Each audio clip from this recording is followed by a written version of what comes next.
गुरु प्यारी साथ संगत, बड़ा सुंदर समय है। सत्संग की पावन घड़ी है। हम सब मिल करके गुरुगान से,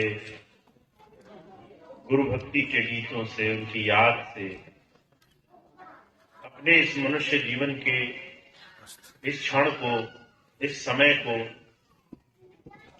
अध्यात्म से, प्रभु भक्ति के संदेश से सार्थक कर रहे हैं। कितने लोगों को ऐसा मौका मिलता है अपनी दिनचर्या में, अपने हर रोज के गुजरते जीवन में, कि बिना किसी लालच के, बिना किसी स्वार्थ के उस मालिक की याद आए। हम संसार में, दुनिया की भाग दौड़ में, सुख समृद्धि की कामना में इस तरह से उलझे हुए हैं। हमारे अंदर उस मालिक की याद आए, उसका शुक्राना बने। हम अपने जीवन में अभी तक के हर एक सुख दुख के लिए उसको दिल से धन्यवाद दें। दुनिया में अपने आप को संतों महापुरुषों के नजरिए से जानने की कोशिश करें। यह मौका बड़े भाग से मिलता है। आज आप और हम अगर यहां बैठे हैं, अगर ये सत्संग का साधन बना है, अगर इसमें हमें उस मालिक की याद आ रही है,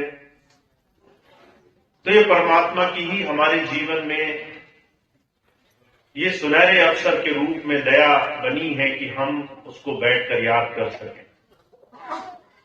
और इस समय का बड़ा भारी मोल है। महाराज जी कहा करते थे, इस संसार में जहां पर पैदा होने से ही लेकर के 24 घंटे माया एक इंसान के ऊपर हमेशा लगी रहती है। संसार की भौतिकता एक क्षण के लिए साथ नहीं छोड़ती। माया चारों तरफ से घेरे रखती है। ऐसे में उस मालिक को याद करना, उसका नाम सिमरण कर पाना, ये प्रभु की कृपा से ही संभव है। और मानव जामे में, इस मनुष्य शरीर में आकर के हम और आप अगर जीवन में कुछ ऐसे कर्म करने लगे जिससे अपने जीवन में, अपने लिए, अपने नजदीकी, अपने प्रियजनों के लिए ऐसे रास्ते बना सके जिससे जीवन सबका सार्थक हो, तो ये वो रास्ता है जिसे जीवन में धर्म का रास्ता कहा गया है। वेदों में कहा है,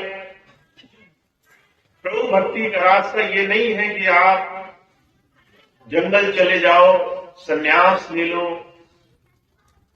प्रभु भक्ति का रास्ता ये है कि आप अपने जीवन के हर एक कर्तव्य को किस तरीके से उस प्रभु के नजरिए से उसका पालन कर पाते हो। का सर्वे भवन्तु सुखिना, सर्वे सन्तु निरामया, सर्वे भद्राणि पश्यन्तु, मां कश्चित् दुख भाग् भवेत्। सबके जीवन में सुख की कामना, सबके जीवन में भला, सबके जीवन में शुभ हो, ऐसा हमारा हृदय बने, ऐसे हमारे जीवन के विचार बने, जिससे हम अपने जीवन में अपने साथ साथ दूसरों की भी भलाई करते हुए चले। ये धर्म का रास्ता, ये प्रभु भक्ति का रास्ता हमें सिखाता है। और आज अगर आप देखें संसार में ऐसी प्रभु भक्ति करने वाले लोग आपको बहुत कम मिलेंगे। कोई ऐसा नहीं मिलेगा जो किसी का भला करके राजी हो। कोई ऐसा नहीं मिलेगा जो किसी के जीवन में जरा सा भी उपकार, जरा सा भी किसी का शुभ विचार करना चाहता हो। स्वामी जी कहा करते थे, लोग आज अपने दुख से उतना परेशान नहीं है जितना दूसरों के सुख से परेशान है। अपने से ज्यादा हमें दूसरे को बढ़ता देखकर जो ईर्ष्या हो रही है वो इसलिए क्योंकि हमने संसार और संसार की जो हालत अपने जीवन में बनाई है वो भोगों के ऊपर टिकी हुई है। जितना मिलेगा उतना ही सुख बढ़ेगा, ये हमारी सोच है। अर्जुन कहा करते थे इसमें दोष हमारा नहीं है। जब से हम संसार में माया के अधीन चल रहे हैं, 24 घंटे भोग के पीछे भागते हैं, हर वक्त ये सोचते हैं और मिल जाए और मिल जाए। ज्यादा मिलने का मतलब है ज्यादा सुख मिले।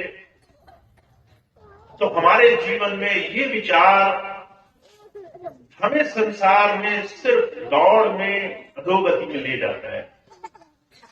जितने भी महापुरुष आए उन्होंने इसी तरफ इशारा किया। स्वामी जी महाराज कहा करते थे हर एक इंसान अपने जीवन में सिर्फ उतना ही संसार को भोग पाया है जितना उसके लेखे में लिखा है। अगर आपके पास 1000 कपड़े हों, आपके शरीर पर एक ही कपड़ा समाएगा। अगर आपके बैंक में खातों में लाखों रुपया भरा हो, आपको एक वक्त की रोटी में उतना ही भोजन समाएगा शरीर में जितना शरीर की भूख है।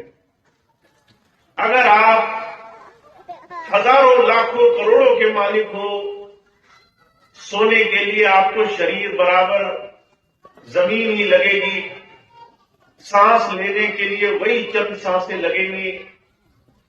जीवन में जितना हम जीने के लिए भोग सकते हैं उससे ज्यादा किसी ने भोगा नहीं है।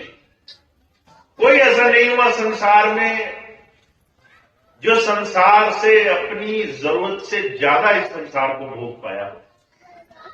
पर स्वामी जी महाराज कहा करते थे माया और भोग का ये जो जीवन है ये हमें कभी प्राप्त नहीं होता। हम सोचते हम संसार को कमा रहे हैं पर ये संसार ये माया हमें भोग रही होती है। हम सारा जीवन दौड़ लगाते हैं, ज्यादा पैसा मिले तो ज्यादा सुख, उसमें सारा जीवन गुजर जाता है। महाराज जी फरमाया करते थे, दार्शनिक हुए,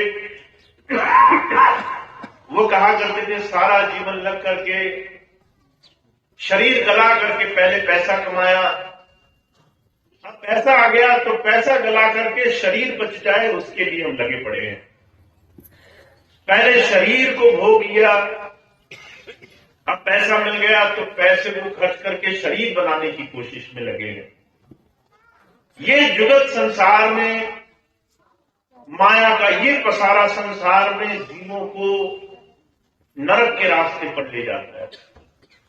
और इतिहास गवाह है जब से ये दुनिया बनी है, हजारों लाखों वर्षों में आप चाहे किसी के जीवन को नजर मार कर देख लो, यहां राजा महाराजा आए, महंत आए, सेठ साहूकार आए, बड़े से बड़े धनी आए, ऐसे ऐसे लोग आए जो कहा करते थे हमारे नाम से दुनिया चलेगी।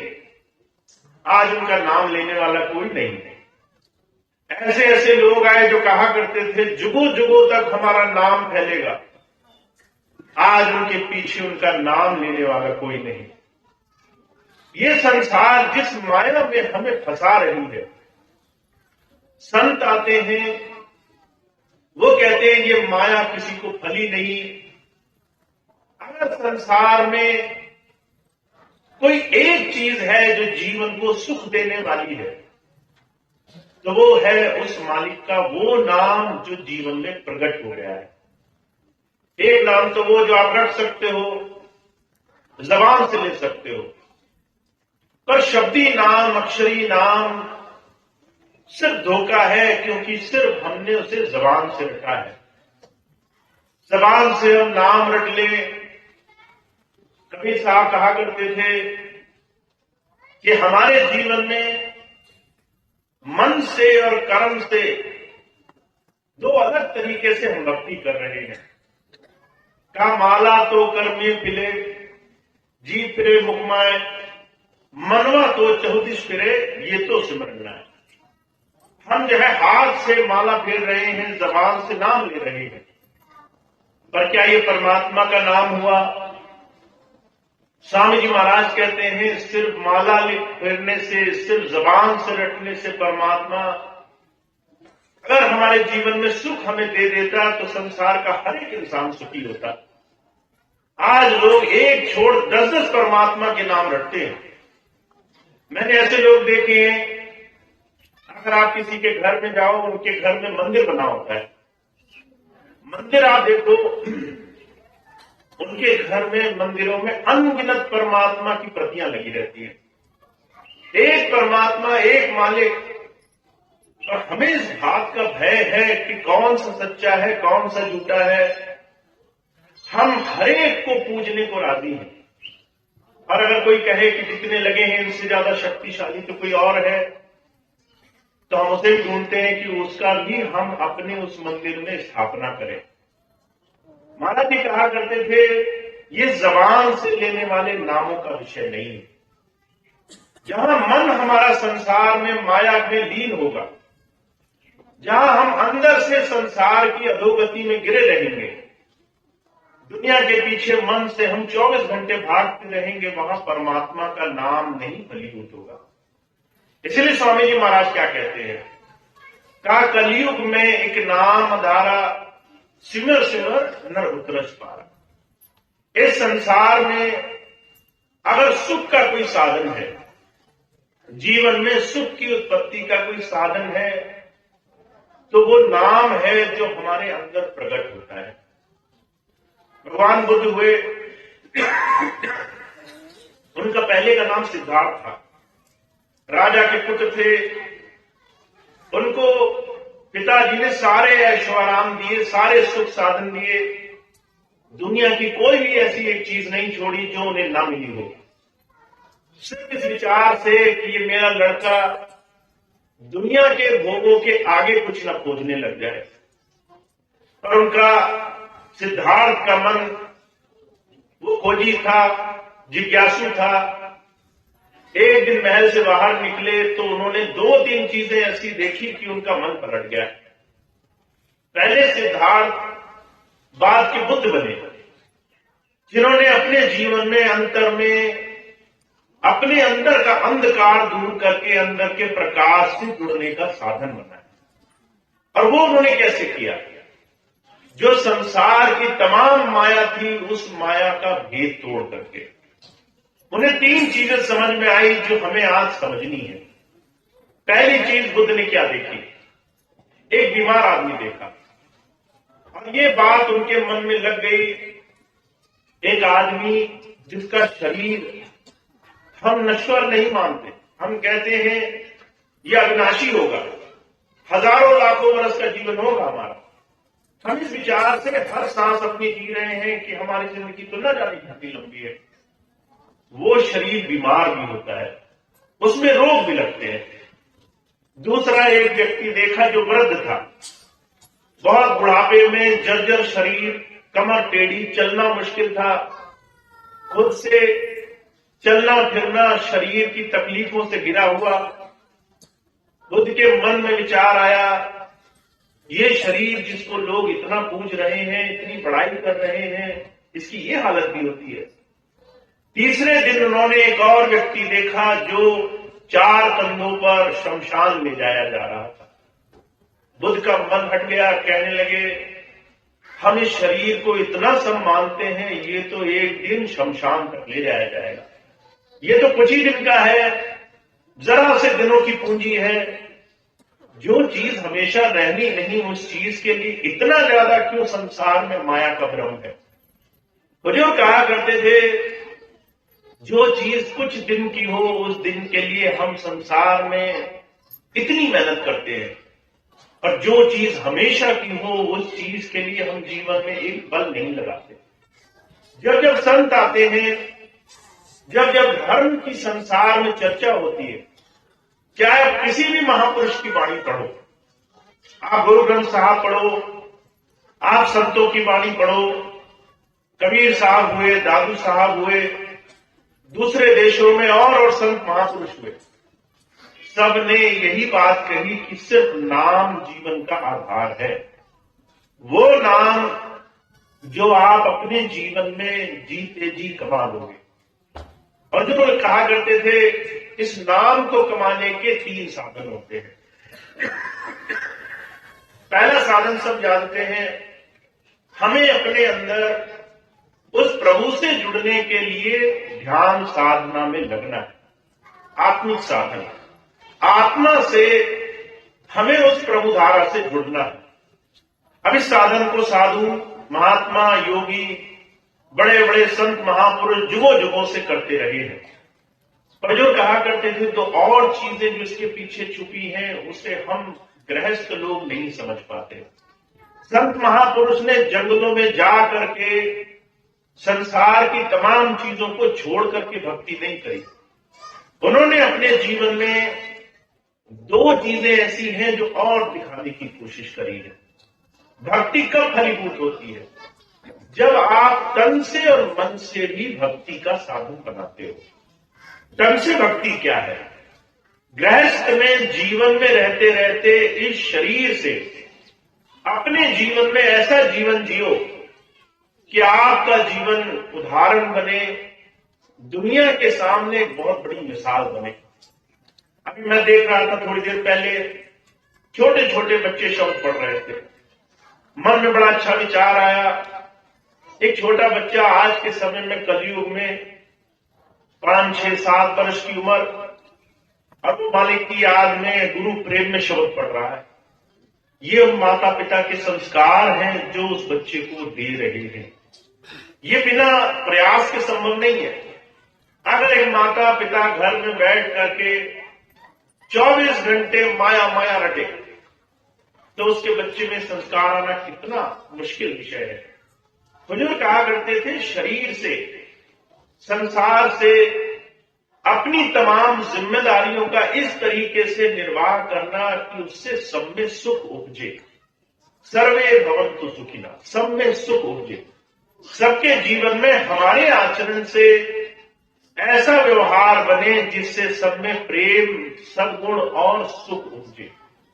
और आज के समय में बहुत से लोग ऐसे होते हैं जो सत्संग में जाते हैं, आंख मूंदते हैं तो सोचते हैं हम प्रभु भक्ति में लग गए, और वहां से निकलते ही संसार में अपने आचरण पर नजर नहीं रखते।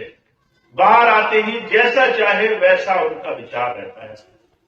स्वामी जी अक्सर एक मिसाल फरमाया करते थे। एक महात्मा जी थे, उनके गांव में एक बार भागवत का पाठ हुआ। अब भागवत में रोज सत्संग में जाते थे। 30 दिन का पाठ रखा गया। रोज जो है एक सेठ जी थे, रोज जाते भागवत में बैठते। 29 दिन लगातार गए। आखिरी दिन उन्हें कुछ काम पड़ गया, अपने लड़के को कहने लगे कि आज तुम चले जाओ। लड़का गया सत्संग में। वहां पर कथा करते करते महात्मा जी बोलने लगे, किसी का दिल नहीं दुखाना चाहिए। कोई भी जीव, मनुष्य हो, पशु हो, जीव हो, जंतु हो, सब में मालिक विराजमान है। किसी का दिल न दुखाओ। किसी को जरा सा दोगे तो तुम्हें पलट करके 4 गुना मिलेगा। अब ये बात उसने सुन ली। वापस लौट कर आया। पिताजी दुकान पे बैठे थे। जैसे ही आया पिताजी कहने लगे 2 मिनट तुम गल्ले पर बैठो, मैं भी आता हूं। अब पिताजी अंदर चले गए। लड़का बैठा था। अनाज की बहुत जो है अलग अलग तरह के अनाज की दुकानें थी, सामने सब लगा था। एक गाय आई, उसने धीरे से गेहूं फुला रखा था, उसने मुंह मारना शुरू कर दिया। अब जो है लड़के ने सोचा इसको भगाऊं कि इसको शांति से कुछ चरने दो। मन में विचार आया आज ही तो सत्संग सुना है, सत्संग में महाराज जी कह रहे हैं किसी का भला करोगे तो कुछ बिगड़ेगा नहीं। ये बात सोच करके उसने भगाया नहीं। दूर से पिताजी ने देख लिया। अब पिताजी जोर से डांट करके अपने लड़के को कहने लगे कि तू अंधा है, मूर्ख है, सामने पशु तेरा अनाज चल रहा है और तूने उसे भगाया नहीं। उसने पहले वह 2 लाठी मारी उस पशु को, फिर लड़के को 2 बार जोर से हड़काया। वो कहने लगे पिताजी मेरी कोई गलती नहीं, आज आपने जहां सत्संग में भेजा वहां महात्मा जी कहते थे किसी के दिल को दुखाना मत, चाहे पशु हो चाहे मनुष्य हो। मैंने तो वही किया जो आपने कहा। आप 29 दिन गए, मैं 1 दिन गया। जो उन्होंने आपको सिखाया वही मुझे सिखाया, मैंने जो आप करते हो वही मैंने किया। पिताजी कहने लगे, अरे बेटा ये सत्संग की बात सिर्फ सुनने की होती है, एक कान से सुनो दूसरे कान से निकाल दो, इसका आचरण नहीं करना चाहिए।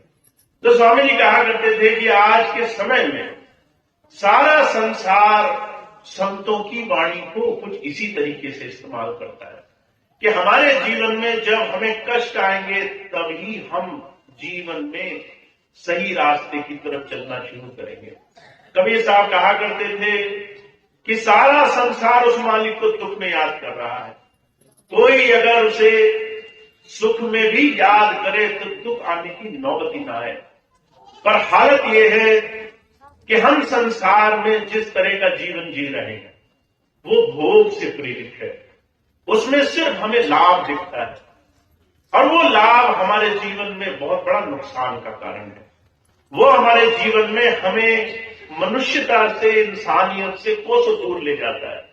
हमें फायदा तो दिखता है पर वो हमारे हृदय में किसी के लिए अच्छा, किसी के लिए शुभ विचार बैठने नहीं देता। हुजूर कृपाल सिंह जी महाराज ने एक बार बड़ा सुंदर सत्संग दिया। महाराज जी कहा करते थे, अगर तुम संसार में किसी भी प्रीति में, किसी भी साधन में लगोगे तो तुम्हारे हृदय में ईर्ष्या का विकास हो जाएगा। अब ये बात बड़ी विरोधाभासक थी, प्रेम करोगे तो ईर्ष्या हो जाएगी। तो महाराज जी ने बड़े सुंदर ढंग से समझाया। कहने लगे, अगर तुम अपने बच्चों से प्रेम करोगे तो तुम्हें लगेगा कि मेरे बच्चों का कोई बुरा ना करे, दूसरे के बच्चों को गलत नजर से देखोगे।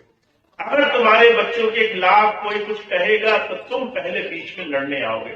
तुम ये नहीं सोचोगे बच्चों की लड़ाई है, तुम बीच में खड़े हो जाओगे कि तुम्हारे बच्चे ने मेरे बच्चे को क्यों कहा। अगर तुम सोचोगे चलो परिवार के प्रेम से मेरा प्रेम ऊंचा हो रहा है और कहोगे मैं अपने परिवार, अपने बच्चों से नहीं अपने पूरे परिवार से प्रेम करता हूं, तो महाराज जी कहा करते थे, तुम्हारा अपने परिवार की रक्षा के लिए दूसरे परिवारों से नफरत का भाव बन जाएगा। तुम कहोगे मैं अपने समाज से प्रेम करता हूं, मैं सिर्फ अपने धर्म, अपने समाज से प्रेम करता हूं, तो दूसरे समाज से नफरत करने लग जाओगे। संसार की ये भौतिक प्रीति कहीं न कहीं तुम्हें दूसरों से लड़ने, झगड़ने, दूसरों की बुराई करने पर बाध्य कर रही है। तो स्वामी जी कहते हैं, जब तक तुम प्रभु प्रीति में नहीं लगोगे, जब तक ये मान नहीं लोगे कि करने वाला कोई और है, तुम सिर्फ निमित्त मात्र हो, तुम अपनी मर्जी से यहां पत्ता तक नहीं हिला पा रहे, तुम्हारे करने से यहां कुछ हो नहीं रहा, तब तक तुम संसार में निर्भय होकर के जी नहीं पाओगे, तब तक तुम संसार में चिंताओं से मुक्त नहीं हो पाओगे। जब संत आते हैं वो हमें बार बार इस बात को समझाने के लिए आते हैं कि तुम्हारा ये जीवन जितना भी है, 80 वर्ष, 100 वर्ष, ये सब उस प्रभु की लेखनी से लिखा जा चुका है। तुम्हारे जीवन में सुख भी है, दुख भी है, सिर्फ अच्छा अच्छा नहीं है। ये मत सोचो कि मालिक मुझे सबसे ज्यादा प्रेम करेगा तो मेरे जीवन में सब अच्छा लिखेगा, मेरे लिए सारी अच्छी चीजें लिखेंगे, मुझे स्वर्ग का राज दे देगा। मुझे कहा करते थे, मनुष्य जीवन की विशेषता ये है, इस मनुष्य जीवन को सर्वश्रेष्ठ इसलिए कहा गया है क्योंकि इसके अंदर दोनों ही साधन बसे हैं और इन दोनों ही साधनों में मालिक हमें उठाना चाहता है। हमें संसार की विषम स्थिति से उठा करके हमें उस प्रभु की याद में जोड़ना चाहता है, जीवन में शुभ कर्म करने के लिए प्रेरित करना चाहता है। तो जो कहा करते थे, जब सारा जीवन पहले से उस प्रभु ने अपनी लेखनी से लिख दिया है, उसके बाद हमें ये चिंता रहे कि हमारे जीवन में हम ये करें वो करें। कई बार आपने अपने जीवन में इस बात का अनुभव करके देख लिया होगा, कई चीजें ऐसी जो हमें लगता है हमारे हाथ में नहीं है, हम तब भी उसके लिए बड़ा जोर लगाते हैं और बहुत जोर लगाने के बाद भी कई काम होते नहीं।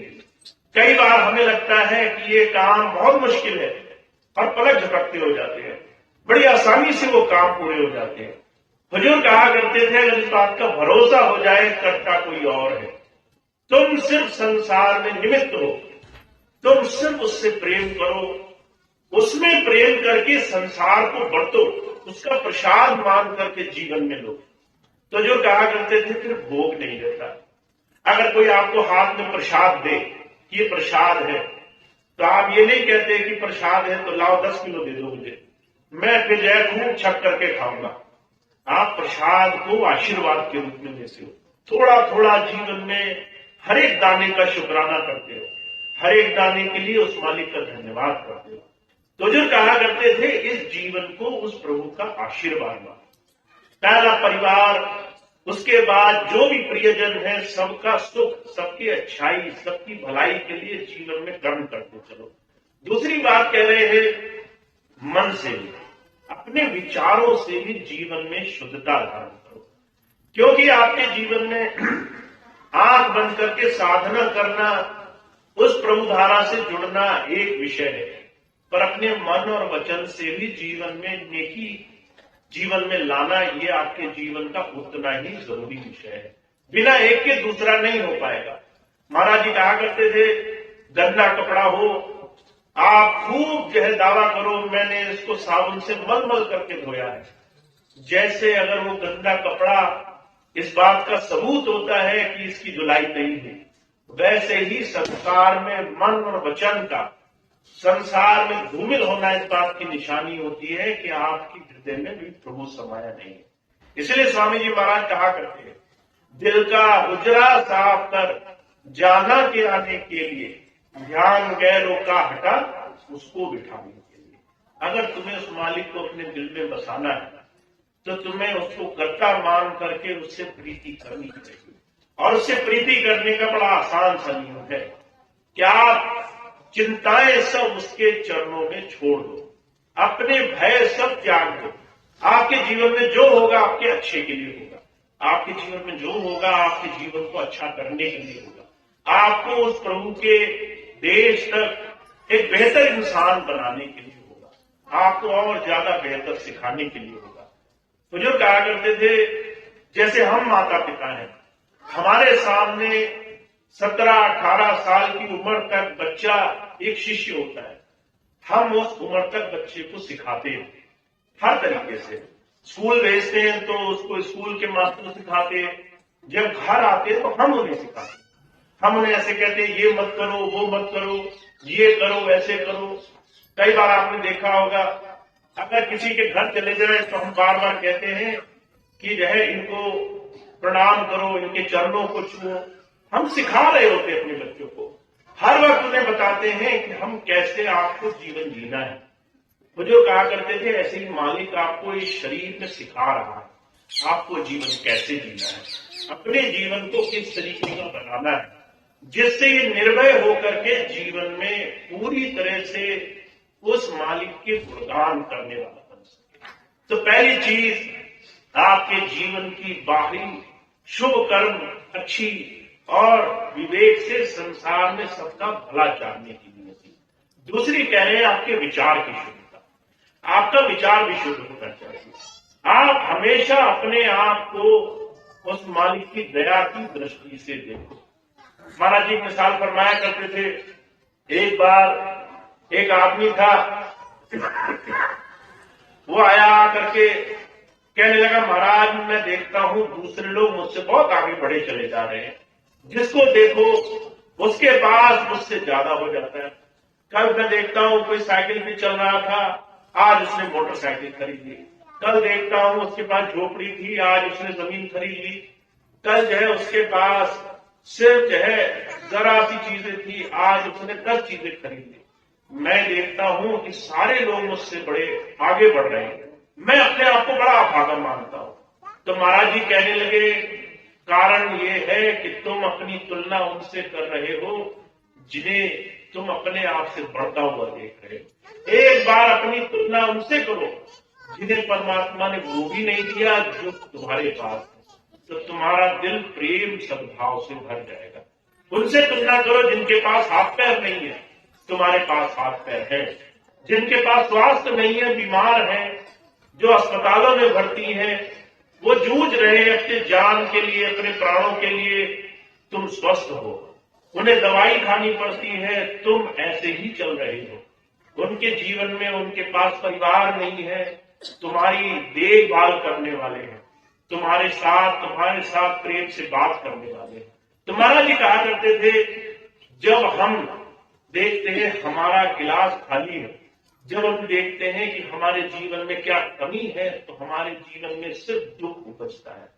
जब हम देखते हैं हमारे जीवन में हमें क्या मिला है, तो हमारे जीवन में उस मालिक का शुक्राना, उसका धन्यवाद होता है। तो संत आते हैं नजरिया बदलने के लिए, कहते हैं हमारे जीवन में भोग तो बहुत है, चारों तरफ संसार माया की तरफ फैली हुई है, हर जगह चकाचौंध है, हर जगह लगेगा दूसरे से कम क्यों है हमारे पास, पर वही हमारा जीवन सुखमय हो सकता है अगर संतों की दया से उनका नजरिया हमें मिल जाए। तो हम बहुत भाग्यशाली हैं, हमें संतों महापुरुषों का सानिध्य मिला है, पर सानिध्य मिलने के बाद उनका नजरिया भी मिलना जरूरी है। और नजरिया आता है अभ्यास से। आप सिर्फ एक दिन सत्संग में बैठकर नजरिया नहीं पालोगे। आप यहां से जाओगे, अभी 10 कदम चलोगे और आपको रास्ते में कोई दिखाई देगा और वहीं आपका नजरिया बदल जाएगा, उस क्षण से ही आपका नजरिया बदल जाएगा। तो जो कहा करते थे, क्षण लगता है माया को अपना खेल खेलने में, इस संसार के भोग को आपके मन पे सवार होने, एक आधी बोली लगती है किसी के मन को पलटने में। अभी आपको कोई पीछे से जरा गुस्से में आवाज दे, आपका मन पलट जाएगा। अभी सड़क चलते वक्त कोई घूर के आपको देख ले, आपके मन में क्रोध भर जाएगा। अगर आपको चलते चलते पीछे से कोई गाली दे दे, मन में चाहे कितना ही प्रेम हो, एक क्षण में क्रोध सवार हो जाएगा। तो जो कहा करते थे, माया का एक क्षण लगता है इस मन को पलटने में। तो इस मन को आप गुरु प्रेम, गुरु की याद, उसकी आस्था से ऐसे ही नहीं जोड़ पाओगे। इसके लिए आपको जीवन में मेहनत करनी पड़ेगी, हर रोज मेहनत करनी पड़ेगी। क्यों करनी पड़ेगी? महाराज जी कहा करते थे, जिन चीजों की जरूरत होती है जीवन में, उसके लिए हम समय देते हैं। अभी हमें बच्चों से प्रेम है, बच्चों को कुछ भी अच्छा करने के लिए हम समय देंगे। हमें लगेगा कि ये हमारे अपने हैं, हमारा घर है, उस घर को बेहतर बनाने के लिए हम समय देंगे। हमें लगेगा हमारा शरीर है, अभी बीमार हो जाए तो हम अपने शरीर को ऐसे नहीं छोड़ देंगे, हम इसको ठीक करने के लिए जी जान लगा देंगे। हमें 10 जगह भागना पड़े, हम भागेंगे।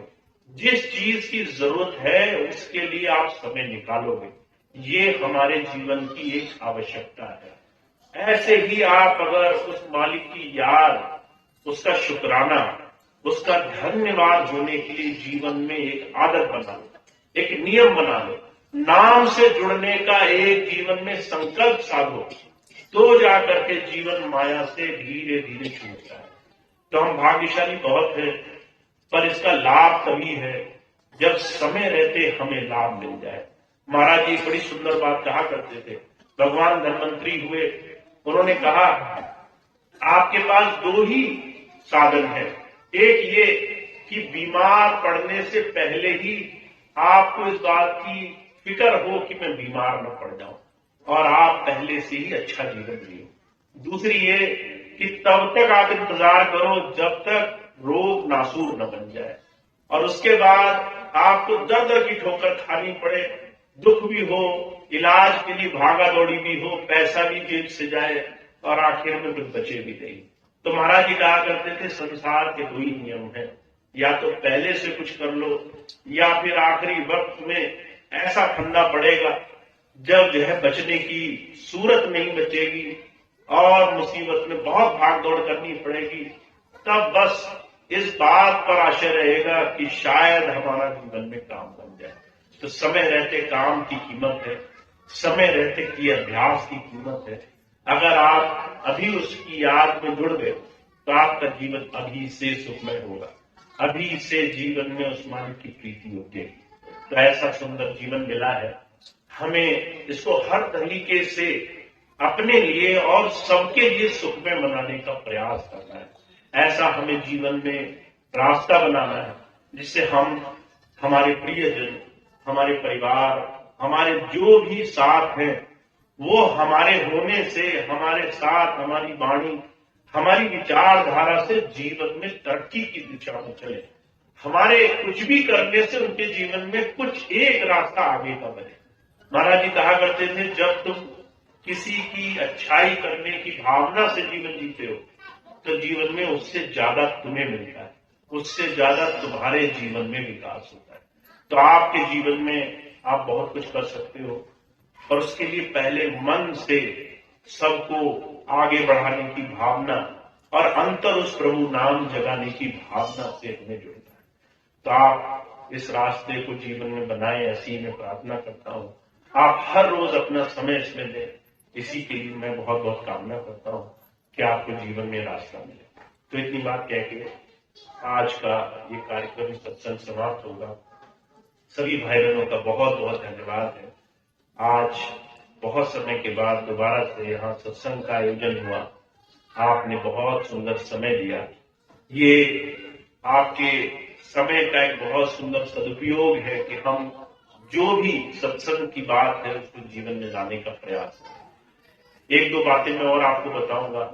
सबसे पहली बात तो जैसे मैंने बीच में कही, जब हम छोटे बच्चों को सत्संग से जुड़ता देखते, शब्द पढ़ता देखते, तो ये उन बच्चों की जीत नहीं है, उनके माता पिता की जीत है। एक माता पिता आज के समय में जब आधुनिकता इतनी तेजी पर है कि बच्चा या तो टीवी देखेगा या फोन देखेगा या खेलता रहेगा या फिर 10 तरह की संसार की संगति के पीछे भागता रहेगा, उसमें आपने उनको दिशा दी, आपने उनको एक रास्ता दिखाया, और ऐसा रास्ता दिखाया जो आपको बाद में पता चलेगा। जब आप 20 साल, 25 साल, 30 साल बाद जब आप सोचेंगे कि मैंने तो अपनी सारी जिम्मेदारी निभा ली, और वो बच्चा सत्संग से विचारधारा से जुड़ करके बड़ा होगा, तो वो आपके लिए क्या करेगा उसकी तो आप कल्पना भी नहीं कर सकते। पर अगर हम अभी, मैं कई बार माता पिता को देखता हूं, वो कई बार अपनी थोड़ी सी सुख सुविधा के लिए बच्चों को वो पूरी तरीके से खुला छोड़ देते हैं। कहते खेलते रहो, टीवी देखते रहो, फोन देखते रहो। फिर बाद में दुखी होते हैं कि बच्चे तो मानते नहीं। फिर जब 10-20 साल गुजर जाता है तो कहते हैं बच्चा तो मेरी सुनता नहीं। जब आप बचपन में अपनी थोड़ी सी सुविधा नहीं छोड़ सके तो वो बच्चा बाद में अपनी सुविधा कैसे छोड़ेगा? वो भी अपनी सुविधा नहीं छोड़ेगा। उसको भी अपना सुख दिख रहा होगा कि माता पिता तो बुढ़ापे में है, इनको क्यों अपना समय दिया जाए। तो ये संस्कार हमें डालने हैं अपने बच्चों में, और आप वो कर रहे हैं, इस बात का बड़ा गर्व है। तो सभी माताओं को, सभी भाइयों को बहुत बहुत धन्यवाद है जो बच्चों को बिठा करके उनके जीवन में शब्द, मालिक की याद, उसकी गुणगान करने का एक छोटा सा नियम बना रहे हैं। ये छोटी सी पहल है, पर आप देखिए कि छोटी पहल आपके और आपके बच्चों के जीवन में क्या क्या नया असर ला सकती है। तो आप हमेशा ऐसे बच्चों का सही दिशा में मार्गदर्शन करते रहिए। उनके पास हजारों रास्ते होंगे जाने के लिए, सही रास्ता क्या है ये आप ही को चुनना होगा। वो तो कहेंगे कि हमारे स्वामी जी कहा करते थे, बच्चा तो जलती हुई चीज को भी देखकर सोना समझता है, और वो सोचता है कि जलता हुआ अंगारा हो वो भी मेरे हाथ पर रख दिया जाए। पर ये तो माता पिता का विवेक है जो ये समझे कि वो अंगारा हाथ पर क्या करेगा, हाथ जलाएगा या फिर हाथ में कीमती चीज बढ़ाएगा। तो और हमारे जीवन में इस बात का विवेक कि बच्चों को इसी जीवन में सही दिशा देना, उनको सेवा से जोड़ना, उनको दूसरों की अच्छाई से जोड़ना, उनको किसी का सम्मान करना सिखाना, ये सब चीजें ऐसी हैं जो एक माता पिता अपने बच्चों को दिशा देकर दे सकते हैं। तो आप कर रहे हैं। आज बहुत बच्चों ने शब्द पढ़े, तो ये एक बहुत सुंदर चीज दिखाई दी। ये आप सबके लिए बहुत ही धन्यवाद का विषय है। आप इस चीज का गर्व माने, उसको बढ़ाते रहे, ऐसी मेरी कामना है। दूसरी बात ये है कि आज यहाँ का जो कार्यक्रम लगा वो कुछ भाई बहनों के बहुत प्रेम भाव प्रयास से लगा। हालांकि पंजाब बहुत दूर पड़ता है, हमारा जो सत्संग है वो अभी तक चंडीगढ़ के आसपास ही लगता है, हरियाणा में। पर कुछ भाई बहनों के प्रयास से कि आप सबको खूब खूब इधर एक साथ जुड़ बैठने का मौका मिले, तो ये सत्संग की आज व्यवस्था रखी गई, आप सब लोग आ पाए, बहुत बहुत इसके लिए आप सबका धन्यवाद। और इसका आपको खूब खूब मालिक लाभ दे, जीवन में आगे बढ़ने का खूब खूब अवसर दे। तो इतनी बात कह के मैं अपनी बात समाप्त करता हूँ। एक प्रार्थना होगी, उसके बाद आज का कार्यक्रम समाप्त।